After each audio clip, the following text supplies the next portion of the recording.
Hello, so my name is Megan Rivera, and this week's discussion board is what effect has trauma had on your life? So I'm not really sure how much detail to go into, so I'm just going to give it a go. Um, First, in order to know how trauma has affected you, you kind of got to look at what your trauma is and if you have trauma, right?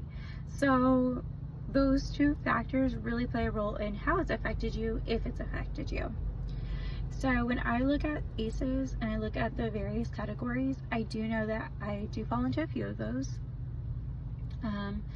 So just a brief overview of a few of those are my parents did divorce. They divorced when I was 10 years old.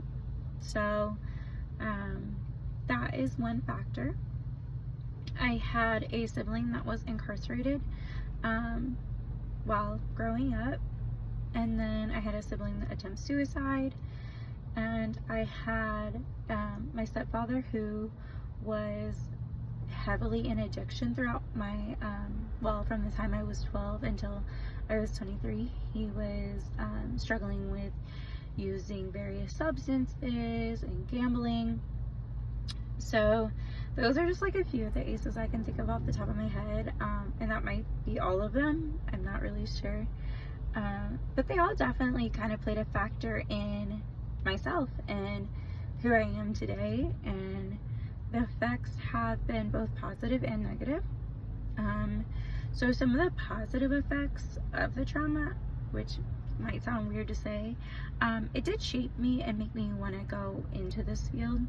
So it made me want to become a therapist, so that way I can then help other people going through the same thing, or just help people in general like us, and really work to help keep those family units intact, because I've seen the effects of divorce and all of that kind of things just from my childhood. Now, some negative effects is that it made me into a people pleaser. So this might be seen as a positive to some people, probably the people asking you to do something, right? But for the person who is the people pleaser, it can be very harmful, because we tend to say yes to things that maybe we don't want to do, or say yes to just various commitments, right? Because we're trying to keep the peace, we're trying to keep people happy, and we kind of look for validation in that. And so that is something I've really had to work on and work through, to where I can really break that barrier down to where I am more self-conscious about what I'm saying yes to, what I'm agreeing to, really for my own self-care and my own mental health. That is something that I have been working on. This childhood trauma has also created anxiety, right? I'm a very anxious person, something you can literally ask anybody in my family, and that's probably how they would describe me. I worry about 20 million things all at once, and it's just like a running list of anxiety.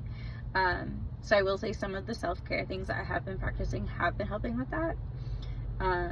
Like making lists and things of everything I need to do. That way I can kind of externalize some of the chaos. So that has been helpful.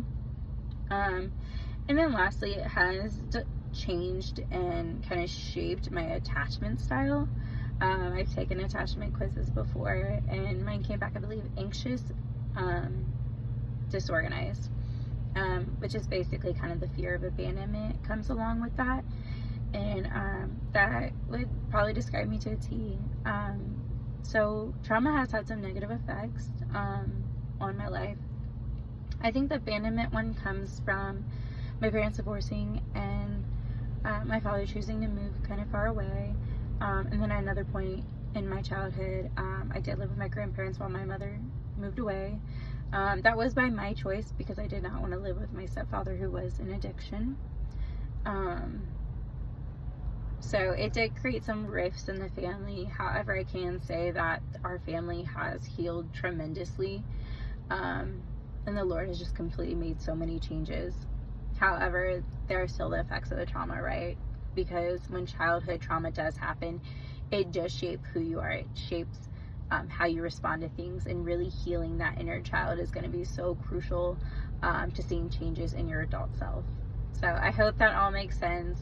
Thank you so much for listening.